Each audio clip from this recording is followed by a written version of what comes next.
The gentle morning sunlight streams through the window, softly illuminating my face. As usual, I wake up before the alarm clock rings.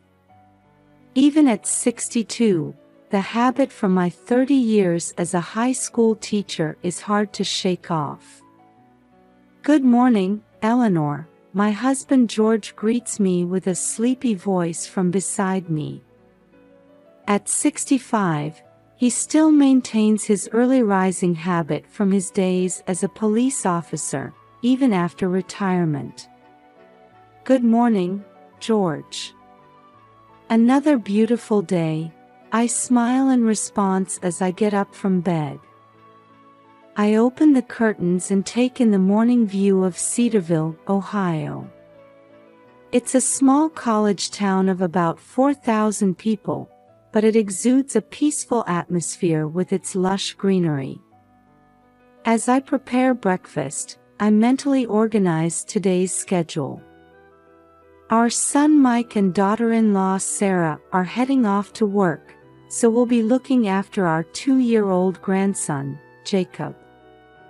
Mike is busy as a researcher at a major pharmaceutical company, while Sarah works at a local real estate agency.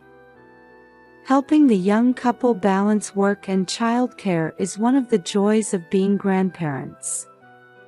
"George, don't forget we're watching Jacob today," I remind him.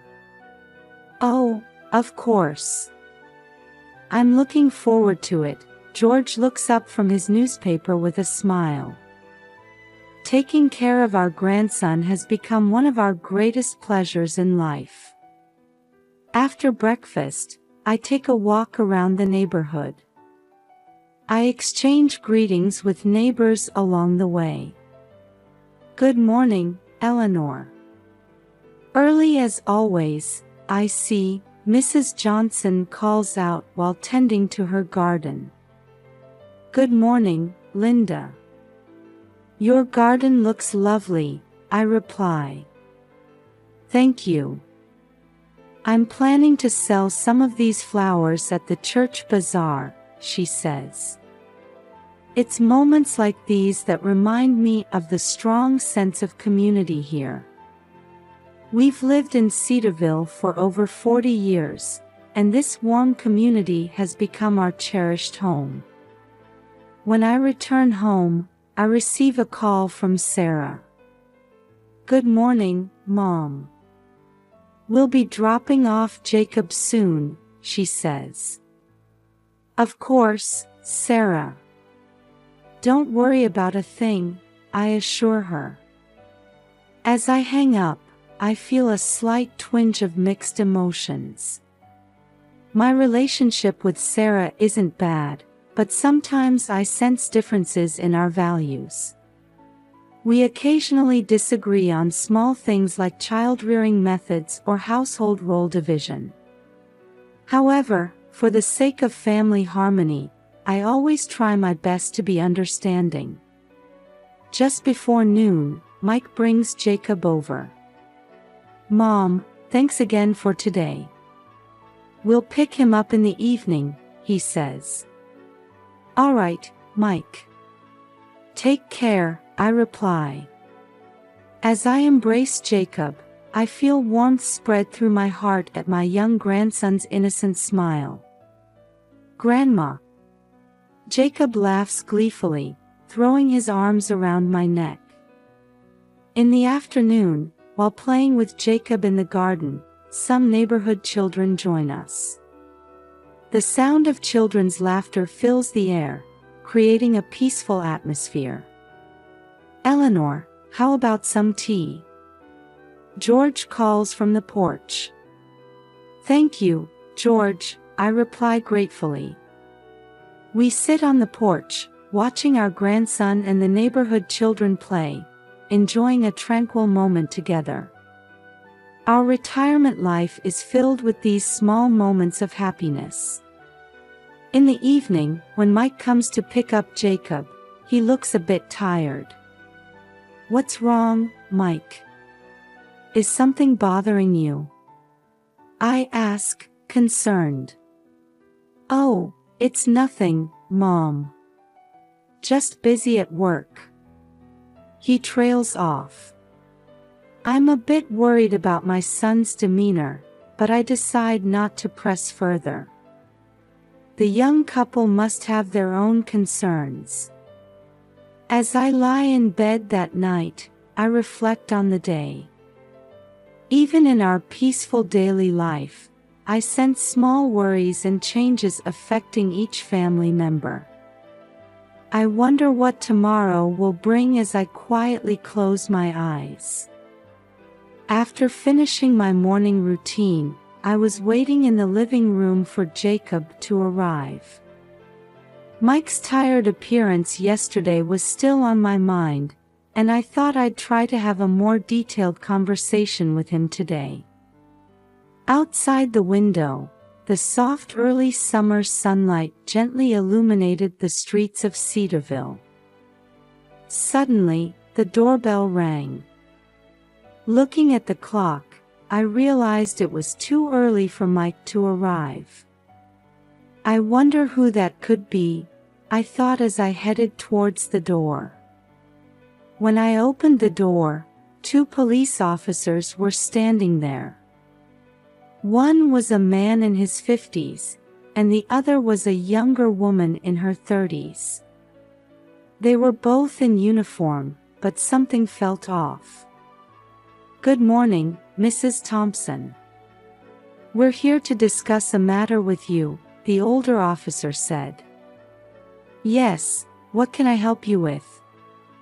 I asked, feeling a bit tense. "Can we talk inside?" the young female officer asked. There was a hint of urgency in her voice that I found unsettling. I led them into the living room. As I gestured for them to sit on the sofa, they settled down with a somewhat uneasy air. "We're here on a rather delicate matter," the older officer began. His expression was grave. "What's happened?" I asked, feeling anxious. "An arrest warrant has been issued for your grandson, Jacob Thompson." The moment I heard those words, my mind went blank. "What? What did you say?" My voice rose involuntarily. Surely there must be some mistake. "Jacob is only 2 years old," I said, desperately trying to make sense of the situation. The older officer cleared his throat and said, "We understand that this is an unusual situation. However, we have our orders." Confusion and questions were swirling in my mind. An arrest warrant for a 2-year-old child.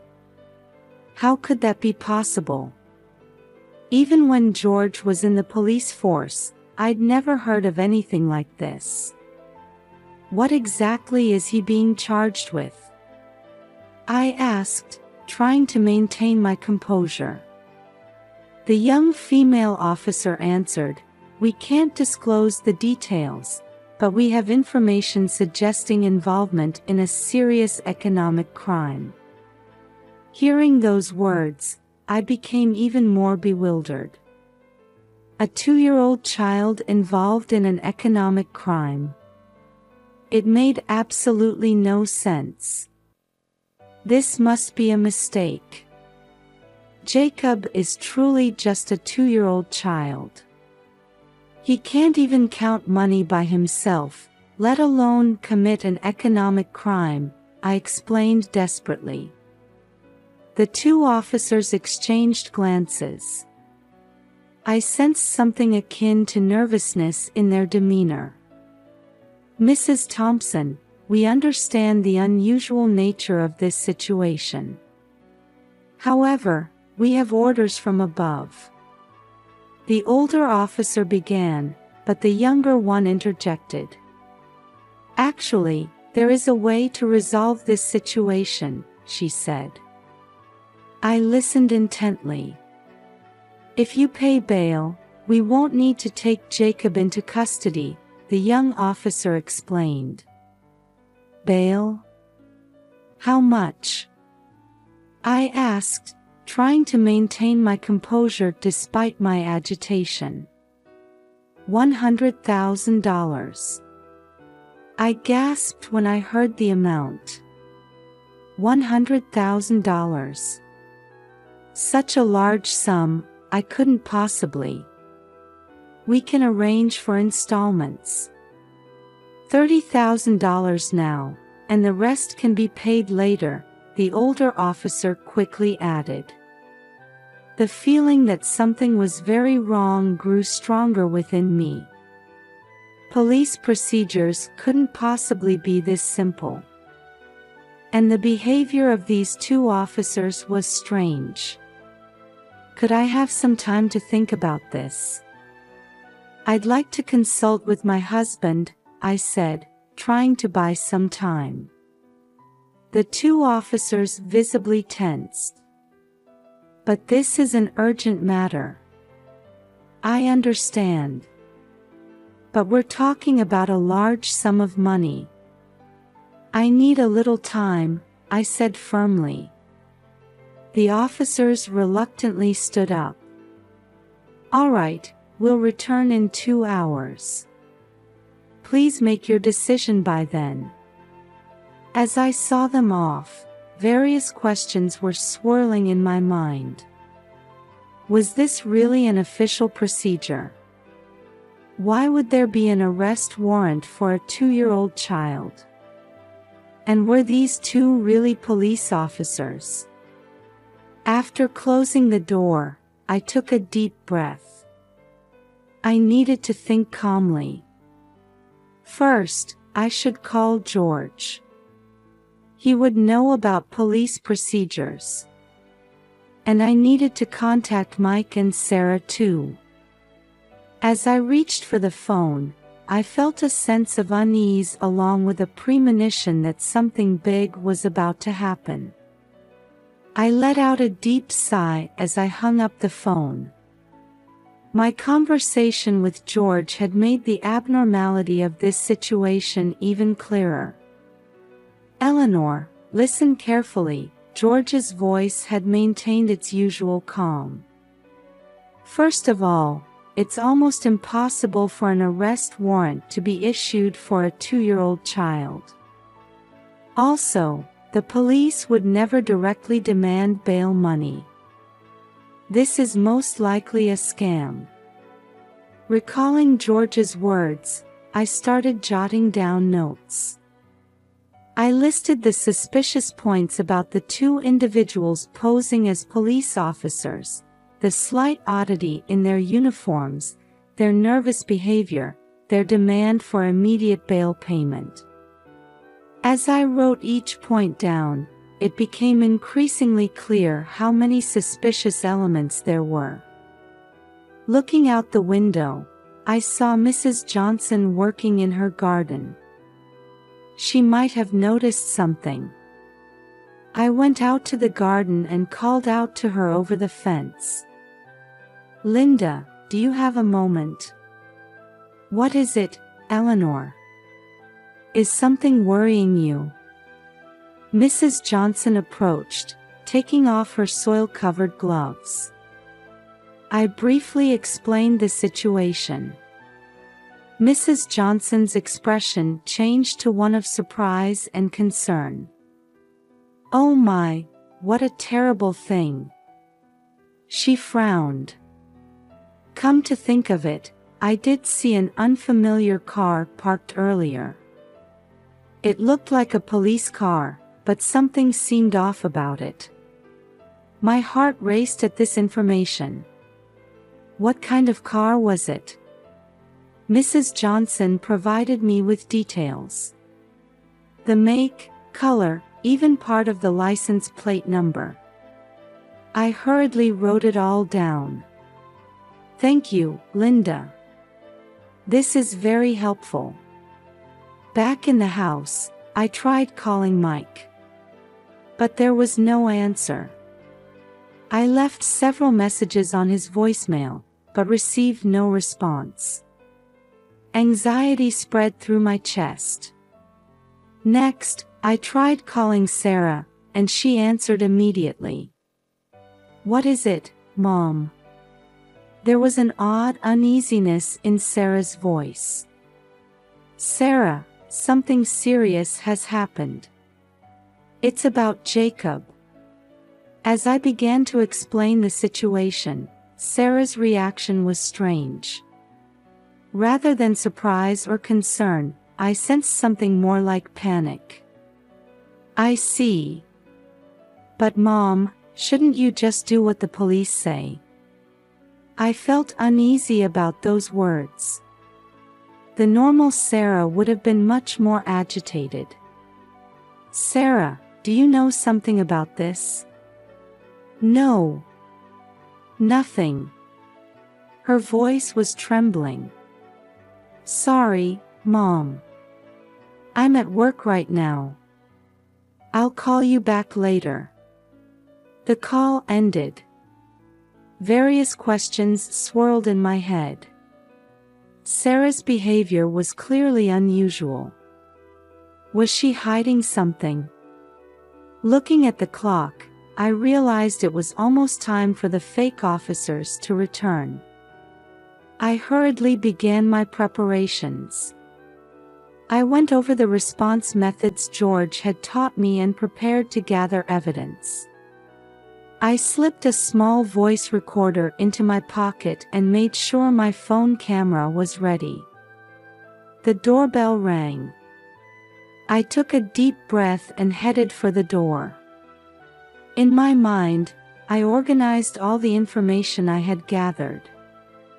The suspicious points about the fake officers, Mrs. Johnson's testimony, Sarah's strange reaction. Before opening the door, I steeled my resolve. I had to unravel this mystery and protect my family. For the sake of my grandson Jacob, and for the truth. As I placed my hand on the doorknob, I whispered quietly, "Now, let's reveal the truth." When I opened the door, the two fake officers were standing there as expected. "Mrs. Thompson, have you made your decision?" the older man asked, unable to hide his impatience. Maintaining a facade of calm, I replied, "Yes, I've thought it over. But could you please show me the official warrant?" The two visibly flustered, exchanging glances. "Well, that's..." The younger woman stammered. "And I'd like to see your police badges as well," I said firmly. "We apologize, but we didn't bring them today." "I see. In that case, let me call the station to confirm," I said, reaching for my smartphone. The two panicked. No, that won't be necessary," the older man hurriedly tried to stop me. We'll be leaving now." With that, they hastily departed. I watched their retreating figures with a cold gaze. As I closed the door, I felt my heart racing. This gave me near certainty. But I still didn't have the full picture. That night, I received a call from Mike. "Mom, what's going on? I had a bunch of missed calls from you." I explained the situation. Mike's voice trembled with surprise and anger. "What in the world?" "I'm coming home right away, Mom." After hanging up, I was pondering if I had overlooked anything. That's when I noticed Sarah's smartphone on the living room table. She must have forgotten it in her haste to leave earlier. I hesitated. It's not right to invade someone's privacy. But now, our family's safety was at stake. Taking a deep breath, I picked up the smartphone. When I swiped the screen, it wasn't locked. Looking at the recent call history, I noticed frequent interactions with an unknown number. I pressed one of them, and a voicemail played. "Sarah, proceed as planned. I'll wipe out your debt. This is your chance to outsmart your husband and in-laws." I trembled at the man's voice. Was this the beginning of it all? But why would Sarah do such a thing? I heard the front door open. Mike had returned. "Mom, I'm home." Mike's voice was a mix of exhaustion and worry. After I explained the situation in detail, Mike's expression clouded. "Sarah, what on earth are you thinking?" Just then, the doorbell rang. When we opened it, Mr. Wilson from across the street was standing there. "Eleanor, I'm sorry for coming at this hour. But I think you should see this." What he handed over was footage from a security camera. It showed the fake officers in a secret meeting with Sarah. I thought this looked strange, so I checked it out. Don't you think this is odd? We were speechless. The evidence was clear. At that moment, the front door opened, and Sarah walked in. Her expression froze. "Sarah, can you explain this?" Mike's voice was low, controlled. Sarah collapsed to the floor. "I'm sorry. I'll tell you everything." Her confession began. She revealed her gambling addiction and the massive debt she had accumulated. She spoke of her struggling marriage and her jealousy over Mike's dependence on his parents. Finally, she admitted to being coerced into this scheme by debt collectors who were threatening her. "But I didn't really want to do it. Deceiving my family." Sarah's voice trembled. Mike let out a deep sigh. "Why didn't you talk to me? We could have solved this together." I watched the two of them with mixed emotions. Anger and sadness, but also a bit of relief. At least now, the truth was out in the open. "Well, let's report this to the police," I said quietly. The real police, this time. With those words, the atmosphere in the room seemed to lighten a bit. A long night was coming to an end. Difficult times lay ahead, no doubt. But now that we knew the truth, we could surely overcome this trial as a family. Looking out the window, I could see the first light of dawn peeking through. It was the start of a new day. And the beginning of a new chapter for our family. As the morning sun began to softly illuminate the room, we heard the sound of police sirens approaching. The real police had arrived. We went out to the front door to greet them. "Thompson family, we apologize for the delay," Detective Johnson, a veteran officer, addressed us. "Please tell us the details of what happened." We took turns explaining the events of the past few days. Sarah's confession, Mr. Wilson's security camera footage, and the actions of the fake police officers. Detective Johnson listened intently with a serious expression. "I see, I understand the situation now," the detective nodded. "Actually, we've been seeing an increase in these types of scams recently. The perpetrators try to exploit family bonds to fraudulently obtain money. In this case, they targeted a 2-year-old child." Hearing those words, we once again realized the gravity of the situation. The unrealistic scenario of an arrest warrant for 2-year-old Jacob was a trap designed to cloud our judgment. "Sarah," the detective gently addressed her. "Your cooperation will be key to solving this case. Can you help us catch the culprits?" Sarah nodded through her tears. "Yes, I'll do anything. I don't want to lie anymore." A few hours later, the fake police officers were arrested. They were part of an organized fraud group that used tactics to extort money by exploiting family vulnerabilities. They had used Jacob's name simply because he was the youngest family member. The sheer absurdity of it had the effect of confusing the victim's judgment. Once the immediate crisis had passed, we took time as a family to face each other. We gathered in the living room, sipping tea and discussing things we hadn't been able to talk about before. "Sarah, why didn't you come to us sooner?" Mike asked quietly. Sarah answered with her head bowed, "I was ashamed. Your parents are so wonderful, and I felt like I was a failure as a wife. So I escaped into gambling."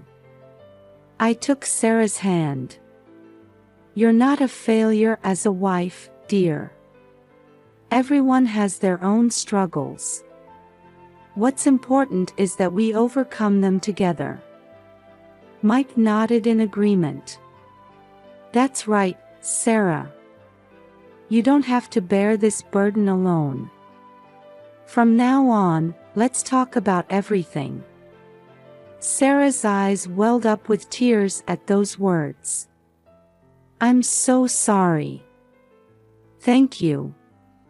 We spent a long time talking. About our feelings, our future life, and about Jacob. Slowly but surely, I could feel our family bonds being repaired. A few days later, our neighbors gathered to throw us a small party. "Eleanor, you've been through quite an ordeal," Mrs. Johnson said gently. "We made it through thanks to everyone's help," I replied, filled with gratitude. Mr. Wilson approached us too.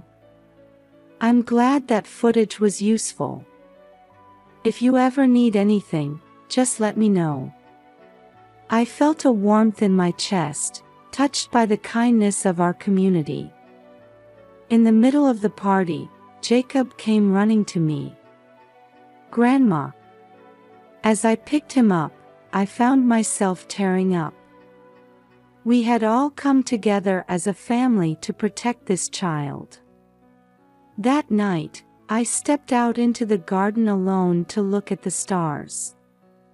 The events of the past few days flashed through my mind like a slideshow. Fear, anxiety, anger, and finally, the relief and hope that followed. I've never felt the importance of family so strongly before. There's no such thing as a perfect family. But by understanding and supporting each other, we can overcome any difficulty. That's the true strength of family. This ordeal taught me that. From inside the house, I could hear the laughter of Mike, Sarah, and Jacob. I took a deep breath and looked up at the starry sky once more. "Thank you," I whispered softly. I'm not sure who I was thanking, but a definite feeling of gratitude spread through my chest. Tomorrow, a new day begins again. I'm sure it won't all be smooth sailing. But I know we can get through it together. As a family, and as members of this warm community. I quietly returned to the house. It